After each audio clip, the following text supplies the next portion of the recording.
Welcome to Conversations With. My name is Shaley Hugendorn, and I live with bipolar 2 disorder. Sharing with others is healing, both individually and collectively. Sharing our stories will educate others, bring more understanding, shed more light, and smash more stigma. Our voices need to be heard. Our stories aren't over yet. This is Bipolar. Hey everyone, welcome back to This is Bipolar. This is part 2 of Bipolar and the Workplace with Brandon B. Russ. On Instagram, he is at The Real B. Russ. Go and follow him. He is a rapper. He's an amazing content creator. He lives with bipolar 2 disorder, and he is a fierce mental health advocate. He makes amazing content on Instagram and on TikTok that really just teaches people and inspires people and educates people about what it's like to live with bipolar disorder. And so if you haven't already listened, go back and listen to part 1. We just ended up talking so long because it was just a beautiful thing to be able to talk honestly about our struggles, our triumphs, our hopes and tips, and all the things about being employed and living with bipolar disorder. There's also some fun things like our first job, or maybe we've talked about some jobs we've been let go from or left hastily. So go back and listen to this first episode. This is part 2, and without further ado, we'll just get right into it. I totally agree with that. I think it's like to your point, it's kind of like a certain level of self-awareness, like, when it Yeah, comes to just taking a look at these things. Like, I didn't consider these things, up until a certain point because I didn't know. Like, I was like, all right, I got the job. I just got to show up and do it. But I never took time to say, like, okay, I'm noticing that at this time of day, this is like where my energy level is like the lowest. And yeah, this time of day is when I seem to kind of have like this second wind because then, which just kind of goes into like another thing, but I was gonna say just like having a supportive employer yeah, to have that line of communication open to where how you were saying the people that have worked for you really appreciate it because like now I know that I can come to you and share that okay, this time might not be the best for me, but I promise you like I'm gonna get it done, but it's yeah, just it may have to be at this time, but to have someone that understands that or is at least willing to give you like to trust you enough to say, yeah, I'll try it. We can yeah, try it that way. Makes it a lot to me like easier to be yeah, able to like come to terms with that yourself, but then also like communicate that information and like advocating for yourself. But yeah, when you don't feel like, in my experience, when I feel like when we don't feel like we have that safe space at work or a supervisor that understands, it's like we could know all of this. We could know what we need, but because it's not a safe space or yeah, we feel like we might be punished for it or scolded or whatever the case may be, that's kind of when I feel like it leads to like this dreading to go into work, resenting the job, resenting yeah. the supervisor, and then eventually either leaving on our own or either leaving because something happens or we reach such a point where they're like, we gotta let you go. Yeah, yeah. One of the I asked a question. I'm actually thinking, and maybe you'll join me. I didn't ask you this ahead of time, but we have so much response from like our Instagram communities about this. And I'm Mhm. thinking I'm gonna have to make a part 2 for that. Just to get into that. Also, I didn't ask anybody till like midday yesterday. We're recording Right. today. So I'd love to Yeah. give people some more time. So I definitely, and if you want to join me, do. Oh yeah, I want to do absolutely. a part 2 with all of that because I feel like we could talk for another hour about that. But what Yeah, I yeah. want to get into right now, which I think we've already kind of started, is things that can work for us or have worked for us. Um, Mhm.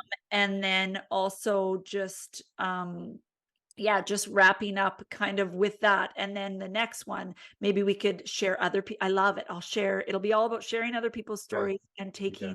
their questions. But one of the questions that came to mind was from Sarah. Shout out to Sarah from Rough Edges. Woo-hoo. She asked, like, how do you know, or how do you know if it's a safe space or a good environment to share? And at first I was like, I don't know. And then I thought about it and I was like, you know what?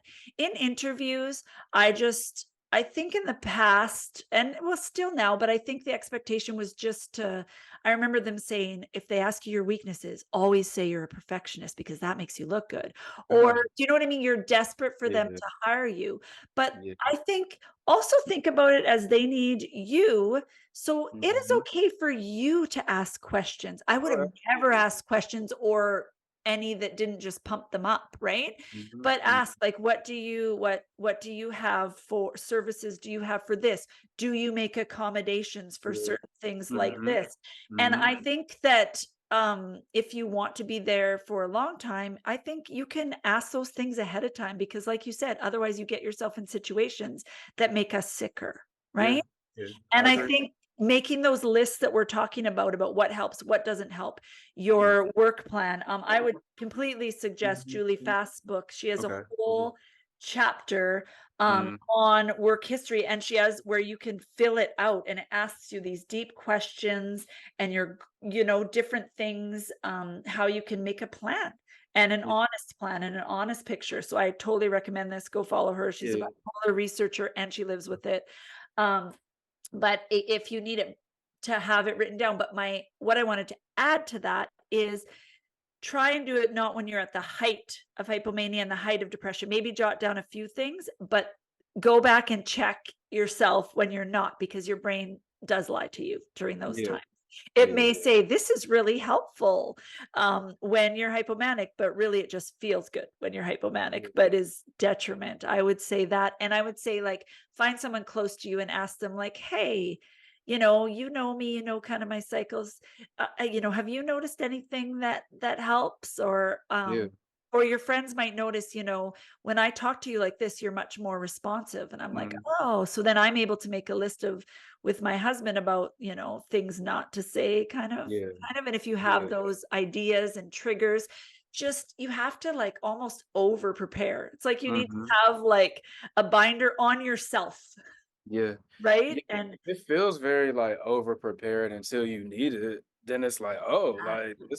this makes sense," but I just wanted to add on to what you were saying about kind of, like, knowing, like, our value in the relationship, and this is, like, true in any relationship, like friendships, dating, like, Yeah. it's like at the end of the day, we bring something to the table. But I feel like because of how a lot of us have been handled, quote unquote, when it comes to like downplayed, gaslighted, like all of Yeah. this stuff. Sometimes we show up and not realize, like, I'm that dude. Like, I'm that girl. Like, y'all would be lucky to have someone like me. And Yeah. I'm not just saying that because I'm hyper, but I'm saying that because I know that I'm important and I bring something to the table. So, yeah, like, have those questions for the interviews.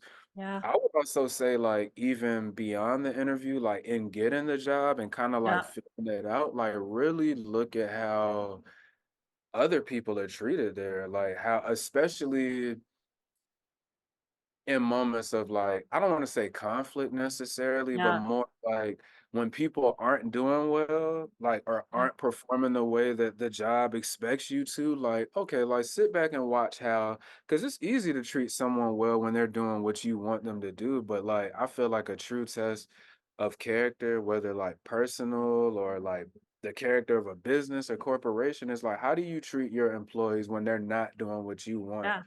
them to do? And sometimes to me, like, that'll show a whole lot because then it's Yeah. like, okay, so you mean to tell me and putting all of this together, like, I'm looking like, okay, so and so, you treated them well last week when they met all the deliverables, when they did this, when they did that, Yeah. but this week, which isn't even a long time afterwards, so you didn't forget about what they did, Yeah. quote, unquote, well, but because it doesn't measure up to, like, what you think how it should be done, or if even if they made a mistake, like, they don't get any grace, now they get written up or they get scolded or just straight up disrespected, and Yeah.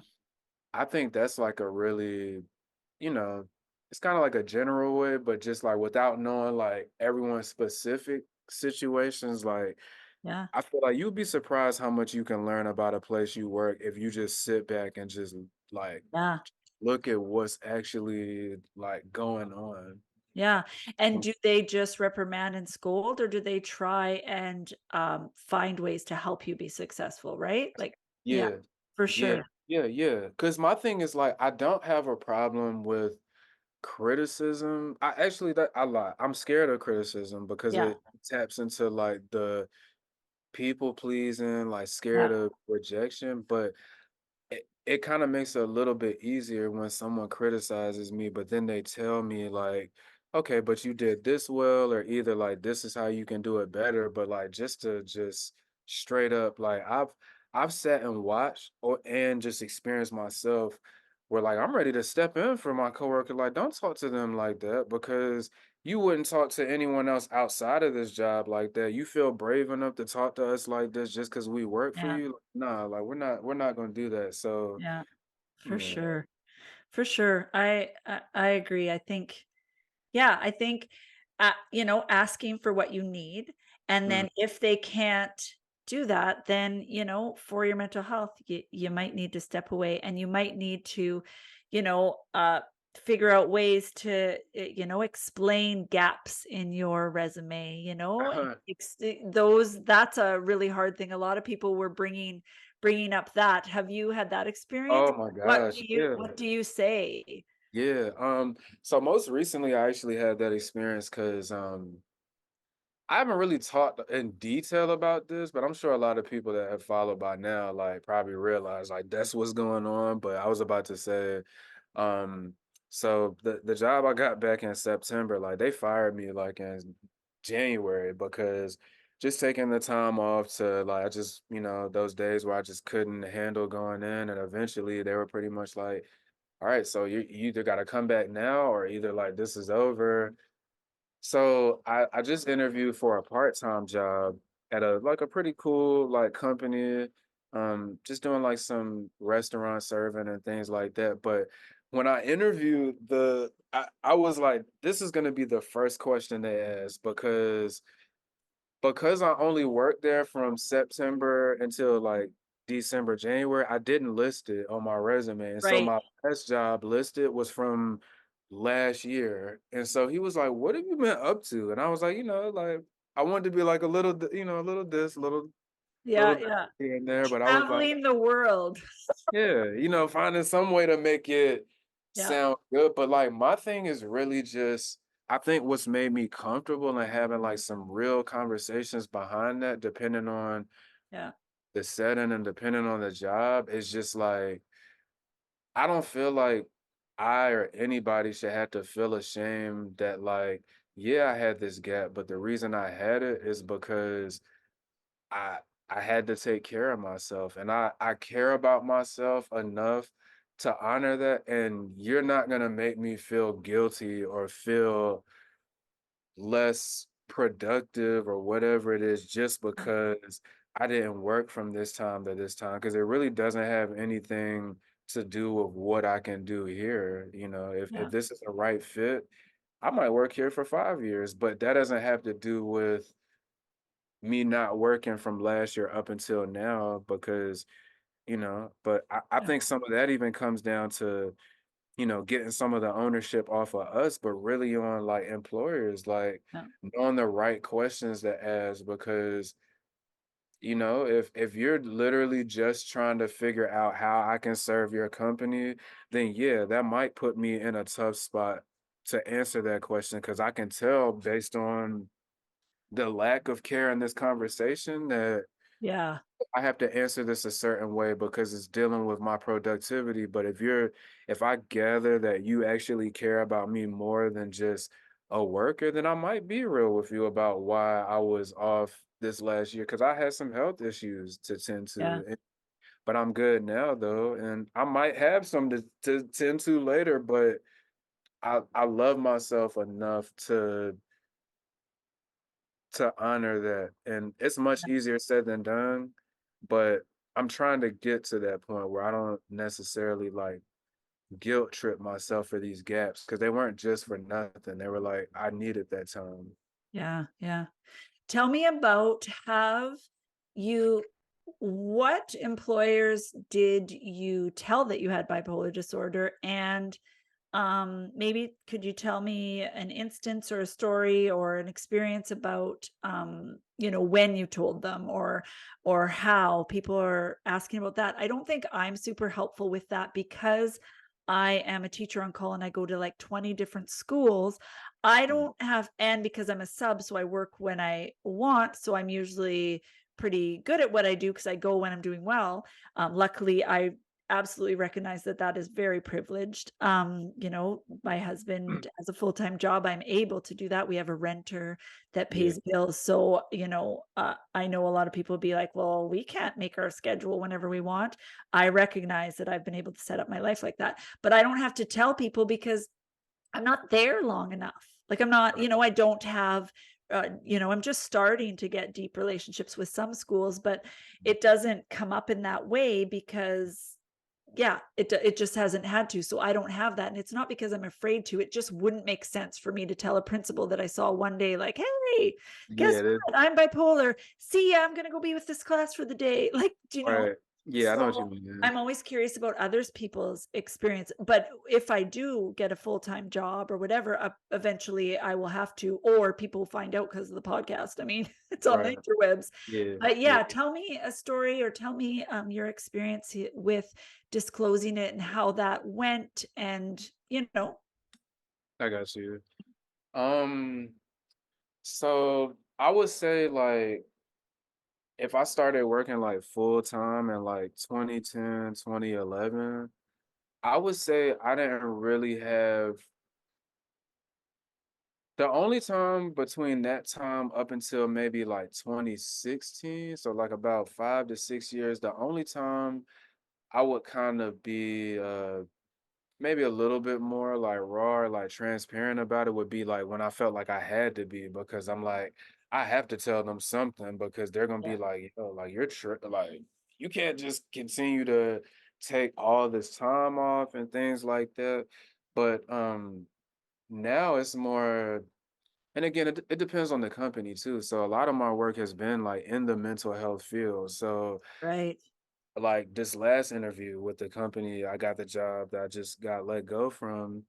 Um, in that interview, because I know like or thought at least that they would be more understanding because like y'all are working for an agency that helps people that struggle with these things.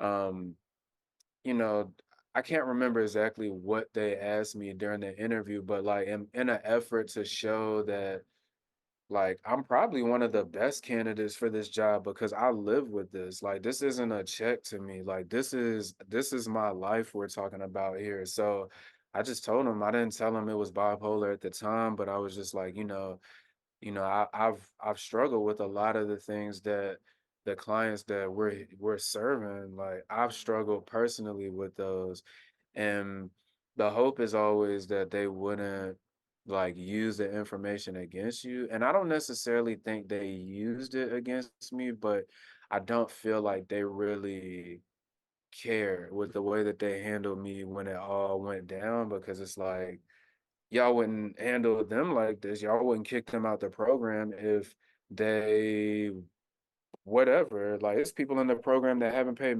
rent for months, and y'all keep them there. But because I took a week or two off to Yeah, rest, and y'all know exactly what I'm going through. It feels very like just not good.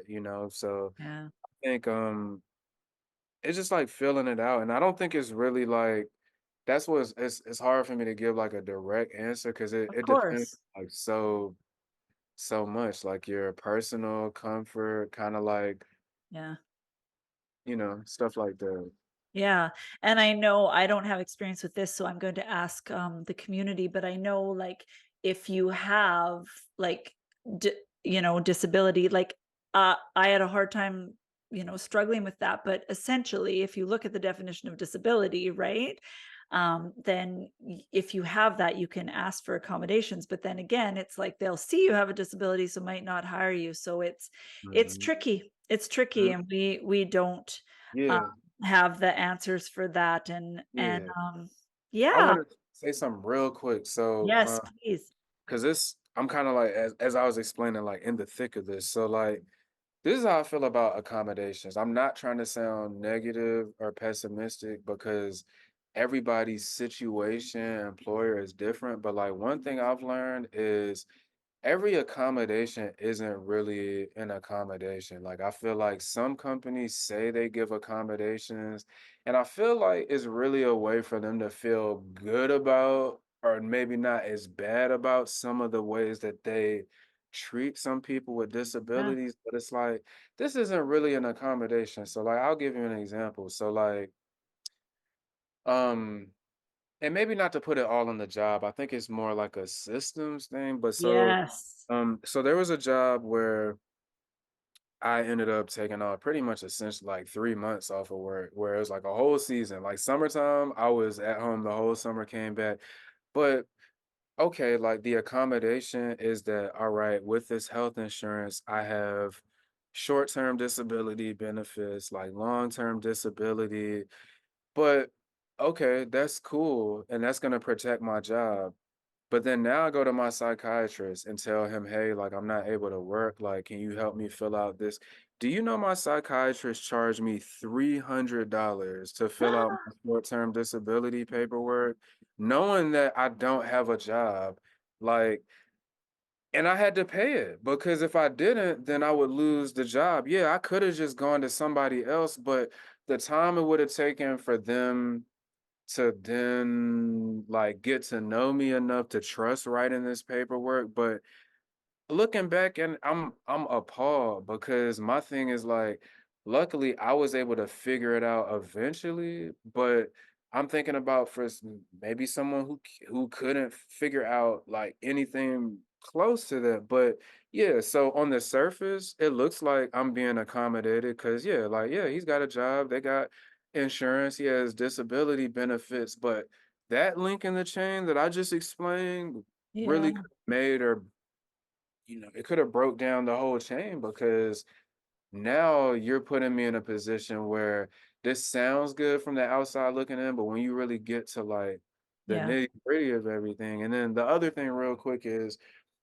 I talked to a case manager at an agency yesterday that may help me apply for like disability benefits, like Yeah. SSIs. I know is what it's called here, but like, um, but my struggle with that is that a couple of things. So number one, she asked me how old I was, and I was like, I'm 35.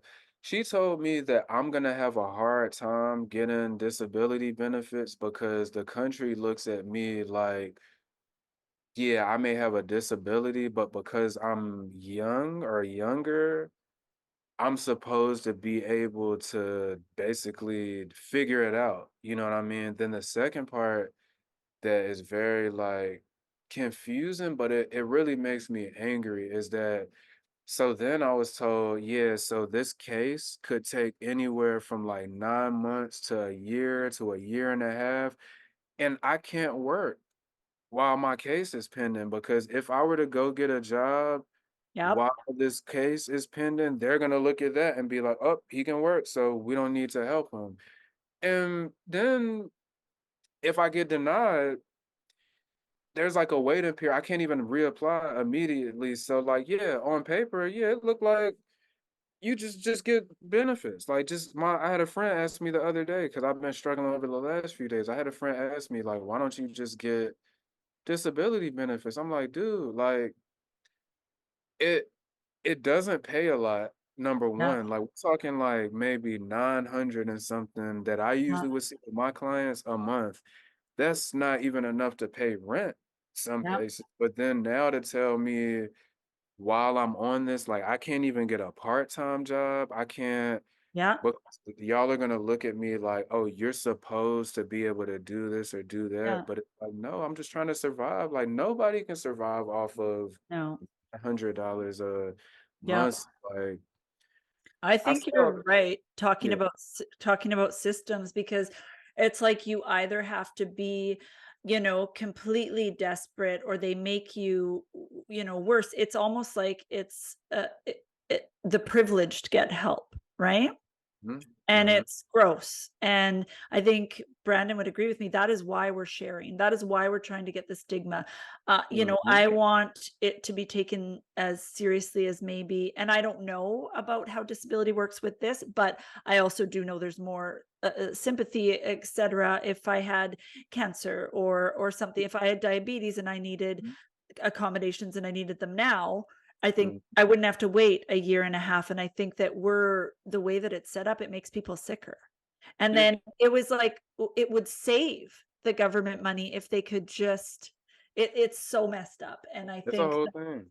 Yeah, yeah, it's really hard. And so, if you're struggling with something like this, just know it's systems, it's other things. It's not a personal flaw. yeah. I would love to, I could talk about this all day, and we're definitely doing a second episode.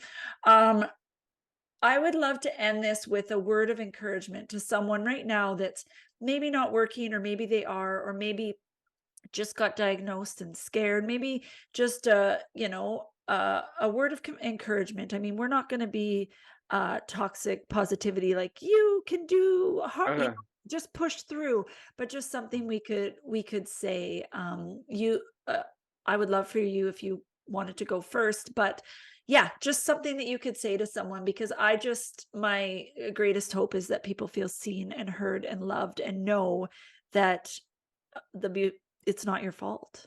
yeah, I think like the biggest thing or the first thing that comes to mind for me is again recognizing that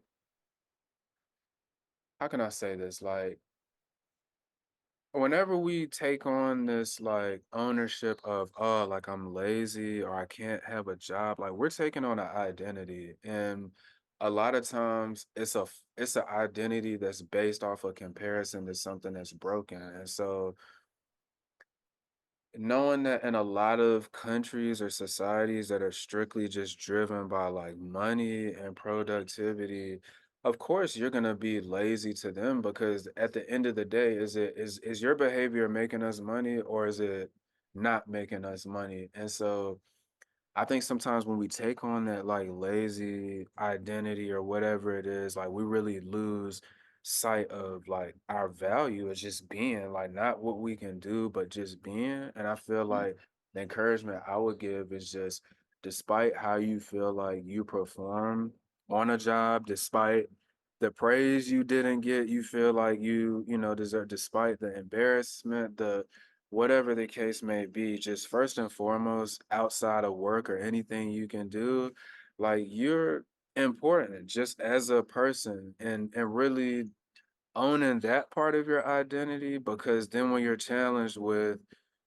I'm not measuring up to like this broken society yeah, that everybody's trying to push on me, it's like okay, like I might not be a good fit here, but yeah, still walk away with my dignity and my love for myself because I know it's not me. It's just it's may not this might not be the best fit for me, but that's okay because that doesn't mean I'm like a flawed person or that doesn't mean that I was even wrong. It just means this just didn't work in this relationship. But guess what? Like, there's usually other relationships out here that will, maybe work with me a little bit more. So just, just not letting that push you to a point of questioning like your worth in the world and yeah, what you can produce because we're worth more than what we produce. It's just like we're yeah, just worth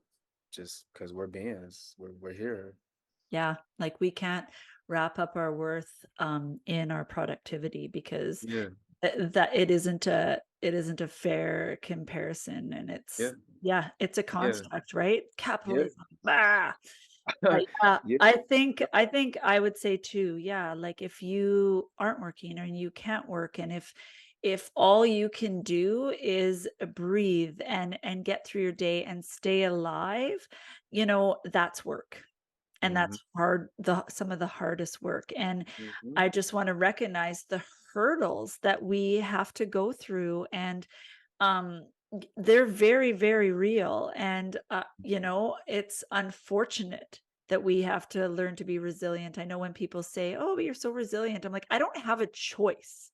i Yeah, I wouldn't really didn't wanna I be this wouldn't way, I but wouldn't be alive. Like, it's yeah. not a choice. And just so I hope people know, it is not a personality flaw. And I 100% agree with Brandon, like loving ourselves. And I just think that that is the most important. And please, please, please know that you're not alone. Mhm. And if you can't work, you can't work. And Mhm. that doesn't mean that you are lesser of Yeah. a person. And Yeah, and so, take care of yourself because I yeah, always tell people at the end of the day, and this might sound like however it sounds, but I'm like, look, at the end of the day, one thing is two or one or two things or whatever is gonna happen. Like I'm gonna come in here and literally work myself to death or work myself to a point where I'm hospitalized or whatever, and they're gonna find yeah, somebody to just fill up that office with all those desks that we talked about with the yeah, highlighters. Literally just gonna put somebody else in there. So at the end of the day, you might as well take care of yourself because when you don't, do you really expect that they're gonna like, yeah, so just taking that time to yeah, honor yourself enough to be like, you know what? I'm gonna take care of myself, and that's okay. yeah. Like that doesn't mean That's anything. Just okay. Yeah. gotta take. So, Yeah. And it's not just a poster, right? It is your yeah, mental health is actually yeah. um like above all else Mhm. important. And Mhm. yeah, yeah. Well, this has been such an amazing conversation, and I It just has, wanted man. to ask everybody, message me or Brandon, or there's a post in my feed as well. And Brandon also has a post. Maybe he'll share it in his stories where he talks about work, and maybe you can send us. We'd love to hear your experiences, good and bad, any of your tips and tricks, and we'll record an episode where we just tell all your things, because Yep. I know that you all are so wise, and just we're all in this together. And Yeah. Brandon, thank you, thank you, thank you. I love that you're a regular on the podcast. It makes me so Yes. happy. And honestly, your friendship makes me feel less alone. And I am your number one hype girl in your Instagram. I will be That's there. right. Once I get on the better on the TikToks, I'll be there too. Yes, yes, man. I can't express how much not just this, but just our friendship period means because as you probably know, we go through a lot as like creators. Like you may Yeah. see one thing, but it's like you never know like what we're really going through. And some of the conversations we've had in private is like I feel very comfortable coming on here because it's such a safe space because I know like you really like get it and take the time to encourage or likewise it and I just am very appreciative for this platform and any time that I'm here because it's such a great just a great conversation and it feels very just comfortable like it feels like a safe place and that means the world to me in a world where it's so much danger for us or so just to be able to come and talk and laugh, talk about some real things, but at the end of the day, it's all for the greater good. That means so much to me. So Yeah, same, same. Well, watch out for our next episode. Go and listen to the other episode with Brandon. Follow his work. It's just so good. It's so informative and so comforting. Yeah, go and do all the things and send in your questions and stuff, because we are going to dedicate an episode to what y'all have experienced, because yeah, that's so important. So thank you for being here, friend, and thank you to all of the listeners. This is Bipolar. yeah. Thanks again for tuning in. You can find video versions of This is Bipolar on our YouTube channel. We also have all our previous and soon to be future episodes of the podcast on Apple, Podbean, Spotify, and Google Play. We spend most of our time on Instagram, at this.is.bipolar. There is a vibrant community there where we have conversations and post different ideas and different strategies, and we'd just love for you to join us there. It is so helpful if you enjoy our work or think it would be helpful to someone if you could like and share and save and follow us in all or any of those spaces. If you're a listener for the podcast, if you could leave a review, we would be forever grateful. Again, thank you for being here with us. Let's get the word out. Let's share lived experiences so that we can change the ideas that people have about bipolar and help those of us that live with it feel less alone. This is Bipolar.